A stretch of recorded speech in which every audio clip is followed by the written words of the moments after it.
బలపరచగలిగిన శక్తి ఆయనకుంది. బలహీనుని బలపరచగలిగిన మహారోగ బలము చేత ఏమైపోయాడంట? నా శరీర ఆత్మ నాలో ఏమైపోయింది? కరిగిపోయింది. బలహీనుని దేవుడు ఎట్లా బలపరుస్తున్నాడు? ఒక ఇద్దరిని మీకు గుర్తు చేస్తున్నాను. ఒకసారి శత్రువు బలం ఎక్కువైపోయింది. శత్రువుడి చేతికి అప్పచెప్పాడు ఇశ్రాయేలు ప్రజలను.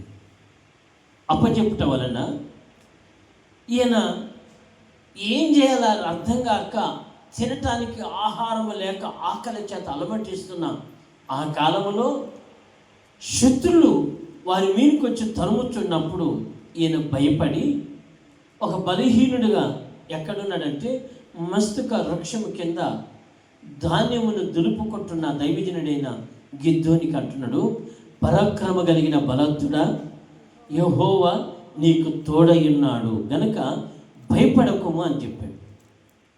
అంటే ఈయన ఎవరు? పరాక్రమ కలిగిన బలాద్దుడంట, బలము కలిగిన వాడే. కానీ ఇప్పుడు ఏమైపోయాడు? బలహీనుడైపోయాడు. అంటే ఎందుకు బలహీనుడైపోయాడు? బలహీనం అయిపోవటానికి కారణం ఏంది? ఎక్కడ బలహీనుడైపోయాడంటే ఈయన తన పితృలు చేసిన మహత్కార్యాలని, తన పితృల పట్ల చేసిన మహత్కార్యాలని, వాళ్ళు చెప్పిన సాక్ష్యాన్ని విన్నాడు. కానీ వినేది ఆయనకు ధైర్యము సరిపోవట్లేదు, బలము సరిపోవట్లేదు, శక్తి సరిపోవట్లేదు, సామర్థ్యము సరిపోక బలహీనుడైపోయాడు. చూడండి, ఒక రోగికి, ఒక రోగం చేత పీడించబడుతున్న వారికి డాక్టర్లు చెప్పారనుకో, లేక మనుషులు మాట్లాడుకున్నారు, ఇటు వచ్చిన రోగము ఇది చాలా కష్టము, ఇది బ్రతకడం కష్టం అంటే ఆరోగ్యంగా ఉన్న మనిషికి ఏమొస్తుంది చెప్పండి? ఏమొస్తుంది? బలహీనమైపోతుంది. ఎందుకు బలహీనత? ఒక విశ్వాసములు ఉన్నవాడే.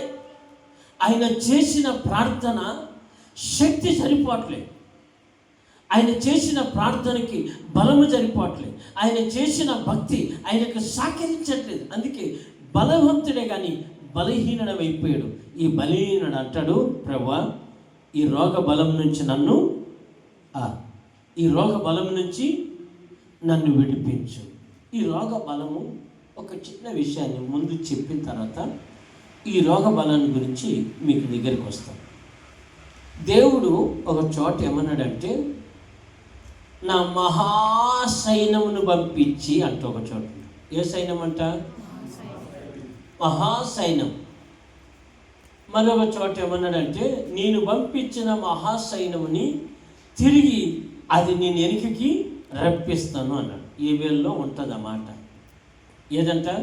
మహాసైన్యం. నీ పాడి పంటలను ఏం చేస్తాను? పాడి పంటలను పాడైపోయినవి